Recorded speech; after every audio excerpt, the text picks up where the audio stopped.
distinguished ladies and gentlemen, the role of the media in peace management, peace building, and peace development is very, very key, and the sustenance of peace cannot be overlooked, considering the value of peace, which is priceless. We are comfortably seated here, enjoying this wonderful ambience and a terrific atmosphere, all because there is some element of peace around us. Mr. Chairman, we all need peace within and without in order to function effectively and efficiently. Without peace, we will attest to the fact that there will be chaos and unresolved conflict. Therefore, the issue of peace building and development is very crucial so far as nation building, regional cohesion and development is concerned. No nation develops in the midst of turmoil, wars, conflicts, and disturbances. In view of this, I can categorically say that our distinguished journalists of the Ink fraternity has a vital role as a catalyst, as gatekeepers, and also as champions of peace. Once again, distinguished ladies and gentlemen, we are told, and I quote, that the pen is mightier than the sword, quote and unquote.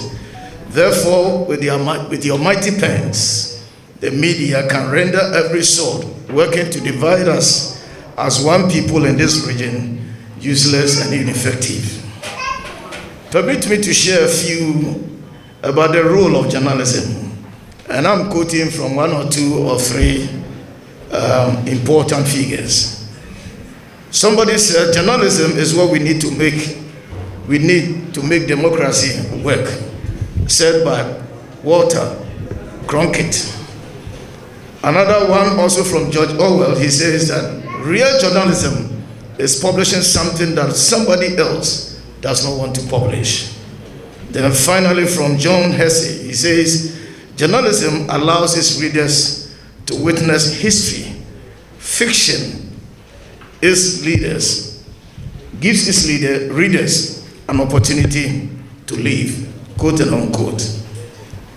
And as I present to you today the impact of journalism, you and I will agree that journalism can crush a man or can build a society or destroy a society. Journalism is a protection between people and any sort or any form of totalitarian rule. The press is like fire. It's an excellent servant, but also a terrible master. Mr. Chairman, as I zero in to the matters of peace with regards to these two respective regions, I suspect we may be sitting on some time bombs as we are predominantly saddled with myriads of chieftaincy conflicts. Honestly, chieftaincy conflicts within our catchment area is a pressing issue, gradually affecting the socio-economic development and peace of the region. Distinguished ladies and gentlemen, the conflicts threatening our peace building and development evolves around disputes over chieftaincy succession, land ownership, and control of resources. To my distinguished ladies and gentlemen of the press, the impact of our negligence and inactions in dealing with these enemies of peace can and could create devastating effects on the citizens of these respective regions, such as the following: displacement and violence, and as you agree with me, conflict leads to displacement of people, violence, and even loss of life. Currently, we are witnesses of what is happening in the Savannah region about the Binyiri incident that has displaced 48,000 people with 31 reported dead. 2, economic instability. We will agree with me to the fact that conflicts do drain resources intended for development. Then also, finally, it also affects social cohesion. Already we agreed that resources in this nation are scarce, and the very few ones that we're able to mobilize, we have to use them in resolving conflict. Somebody was giving me a statistic about the cost involved in maintaining peace at Boko.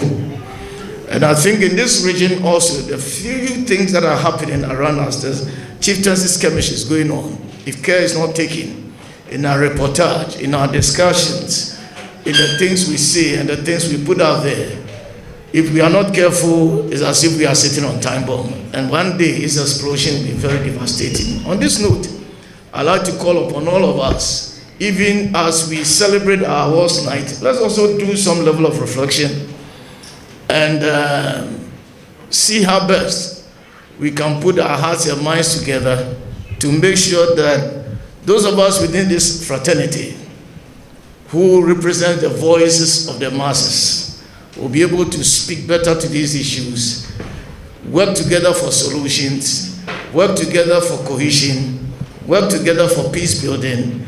And I'm sure that once together we speak the language of peace, we'll be able to bring peace and make this region great and strong.